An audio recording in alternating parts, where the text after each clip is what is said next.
नमस्कार, एक बार फिर से स्वागत है फास्ट प्लस न्यूज़ में। और आज उपस्थित है जनपद गोरखपुर के पिपराइच नगर क्षेत्र में। इन दिनों नगर क्षेत्र में चुनाव की प्रक्रिया चल रही है और नगर अध्यक्ष और सभासद के चुनाव की प्रचार जोरों शोर से चल रही है। प्रत्याशी जो है वो दिख रहे हैं नगर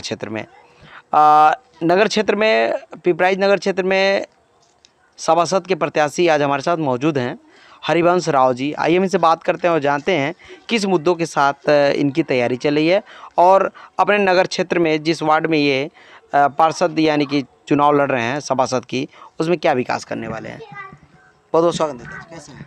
बढ़िया है। किस मुद्दे के साथ चुनाव लड़ रहे हैं? देखिए, मुद्दा तो हमारी जो है, जो सरकार की योजनाएं, कोई भी सरकार आए सबकी योजनाएं अच्छी होती हैं और हर सरकारें अपनी काम बढ़िया करती हैं, लेकिन शिकायत सरकार से नहीं, शिकायत जो बिचौलिए होते हैं उनसे है। अभी हमारे गांव में देखिए, आपकी किससे शिकायत है? हमारी सरकार से ही शिकायत है, लेकिन सरकार उन लोगों पे रोक लगाए जो बिचौली हैं। सरकार कोई भी सरकार आती है, कहती है कि हम बिचौलियों पे बांड लगा दिए हैं, कोई आपके साथ हेरा फेरी नहीं होगी, हमारी योजनाएं आप तक पहुंचेंगी, लेकिन ऐसा कुछ दिखता नहीं है धरती पे। 100 में 60% अगर आज गवर्नमेंट जांच कराए तो अपात्र लोगों के पास ये योजनाओं का फ़ायदा है। यही हम करना चाहते हैं, यही हमारी मुद्दा है। बिचौलिए कौन होते हैं? बिचौलिए जो जैसे मान लीजिए, अभी एक गांव में चले जाइए आप, तो तकरीबन 20% ऐसे भी आज भी लोग हैं जो अंगूठे छाप होते हैं। अगर उनको कोई काम कराना होता है, एक छोटा सा देख लीजिए, अगर रेलवे स्टेशन पर 4 लोग जाते हैं, उसमें एक पढ़ा लिखा होता है, तो कहते हैं भैया तू ही जा ले ले आ, हम समझ नहीं पाएंगे। अच्छा। तो इस तरह का अगर कोई कोर्ट कचहरी या घर बार जो भी सरकार की योजनाएं लेनी होती है तो एक दूसरे का सहारा लेते हैं। बिना सहारा का कुछ होता नहीं। हम आपसे बात करेंगे कि किस मुद्दे के साथ अपने इस वार्ड में तैयारी कर रहे हैं। आपके वार्ड की सबसे जेन्युइन समस्या क्या है? क्या समस्या? देखिए, अभी तो आप हमारे साथ मोहल्ले में घूमेंगे तो आपको कुछ ऐसी बिजली की समस्याएं हैं जो दैनिक स्थिति में पोल खड़े हैं और कभी भी वो गिर सकता है। बरसात का महीना, जान माल का भी नुकसान होगा। दूसरी बात, जो भी हमारे जनता जनार्दन हैं, ना शौचालय का भी व्यवस्था है, ना रहने के लिए घर की व्यवस्था है। अभी बहुत से लोग ऐसे पड़े हैं और हम इसी मुद्दे पर लड़ रहे हैं चुनाव कि ताकि जिनकी इच्छाएं पूरी नहीं हुई, जिनके काम नहीं हुए, वो हमारे द्वारा उनको कराया जा सके। ऐसा पता चला कि आप पिछले लोगों के पास राशन कार्ड भी नहीं है, राशन भी नहीं मिलते हैं। अच्छा। हाँ, ऐसी समस्याएं बहुत हैं। ये बहुत ही जेन्युइन समस्या है कि अभी भी यहाँ राशन कार्ड नहीं है, जैसा कि नेताजी बता रहे हैं। तो ये सारी समस्या है जो वाकई में जो देखी जा रही है कि तार की समस्या बता रहे हैं, तो रियल में तार की समस्या यहाँ बहुत ही ज़्यादा और बुरी समस्या है। और राशन की समस्या बता रहे हैं तो ये भी बहुत ही जटिल समस्या है। ऐसा नहीं होना चाहिए इस नगर क्षेत्र की बात जहाँ तक की जाए। नेताजी, ऐसा सुना गया कि आप पिछले भी यहाँ जब ग्राम सभा हुआ करता था तो BDC का भी चुनाव लड़े थे। जी। तो कितनी संख्याएं आपके साथ उस समय थी? देखिए, मेरा जो वार्ड था उसमें तकरीबन 70% लोग मेरे साथ थे।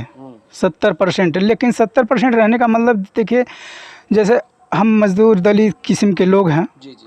और उसमें ऐसा नहीं कि हर वोटर मेरा मौजूद हो, क्योंकि लोग ज़्यादातर बाहर का रुख कर लेते हैं। और मैंने जब हारा भी था तो कोई ज़्यादा अंतराल से नहीं, 7-8 वोट से हार हुई थी हमारी।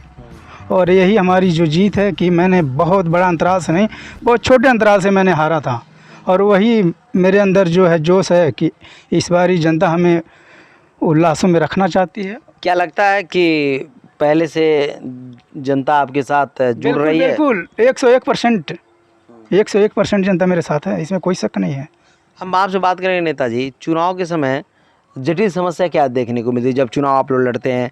कुछ आर्थिक पैसे से की समस्या देखने को मिलती है? नहीं, ऐसा कोई चीज़ नहीं है। देखिए, हम तो जब पिछली बार भी चुनाव लड़े थे, मेरे पास कोई खास पैसा नहीं था, ऐसी कोई बात।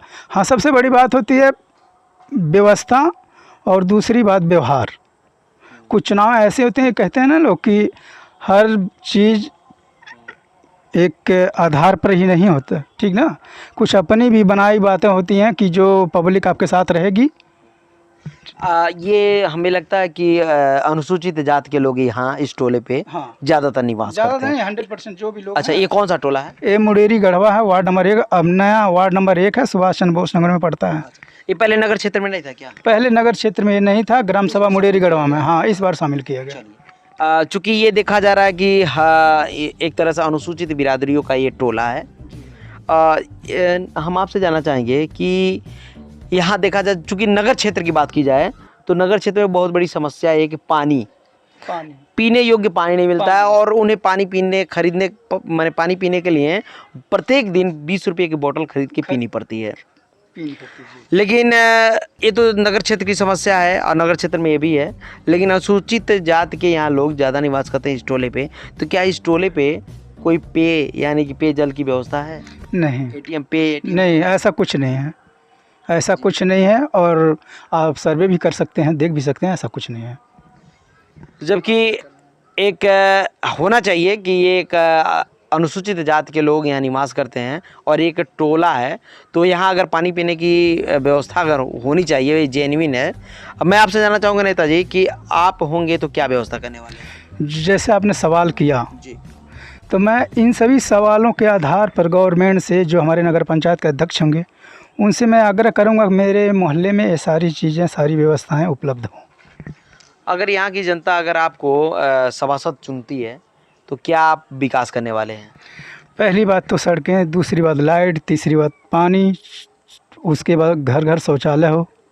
सरकारें तो बहुत हाई फाई अलाउआँ होती हैं कि घर घर शौचालय, लेकिन आज भी हमारे मोहल्ले में कुछ ऐसे लोग हैं जिनके पास नहीं है। आप बहुत दिनों से क्षेत्र में हैं, जनता आपकी बात समझ पा रही है? समझ पा रही है, समझ पा रही है, इसीलिए तो हमें चुनने के लिए तैयार है, उतावले हो रहे हैं लोग। कितने प्रतिशत जनसंख्या आपके साथ है? हमारे साथ मैं आपको बताया ना, 101%। बहुत सारे प्रत्याशी अभी आए हैं, बहुत सारे प्रत्याशी अभी नहीं आए हैं, तो जो आए हैं उन प्रत्याशियों में आपका किससे डर लग रहा है? मुझे किसी से डर नहीं है।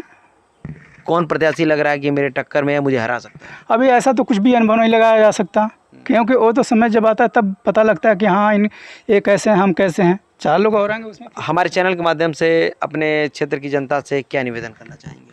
हम तो यही करना चाहेंगे, जो भी मैंने आपको फील दिया उसको सही ढंग से गवर्नमेंट तक पहुंचाया जाए, नगर पंचायत अध्यक्ष तक पहुंचाया जाए।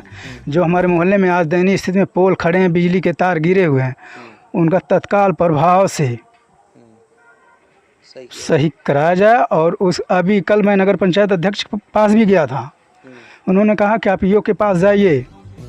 जो अभी प्रेजेंट में हमारे सभासद चंद्रावती देवी हैं, उनके घर के ठीक के सामने पुल है नहर का, वहाँ ऐसा एक पोल है कि वो कभी उसकी कोई गारंटी नहीं है, कोई गारंटी नहीं है, कभी भी वो गिर सकता है।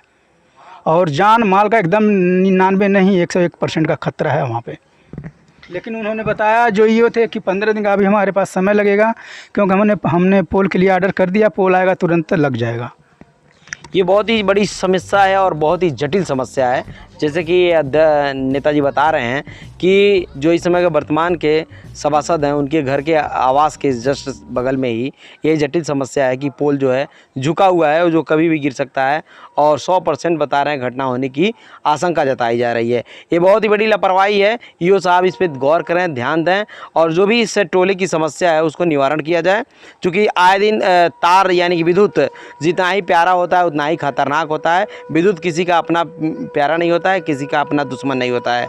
जिसको भी चपेट में लेता है विद्युत उसे छोड़ता नहीं है। तो मैं चाहूँगा कि घटना होने से पहले इसके ऊपर तत्काल कार्यवाही की जाए, ताकि भविष्य में घटना ना घटे। तो ऐसे खबरों को देखने के लिए बने रहें फास्ट प्लस न्यूज़ में। धन्यवाद।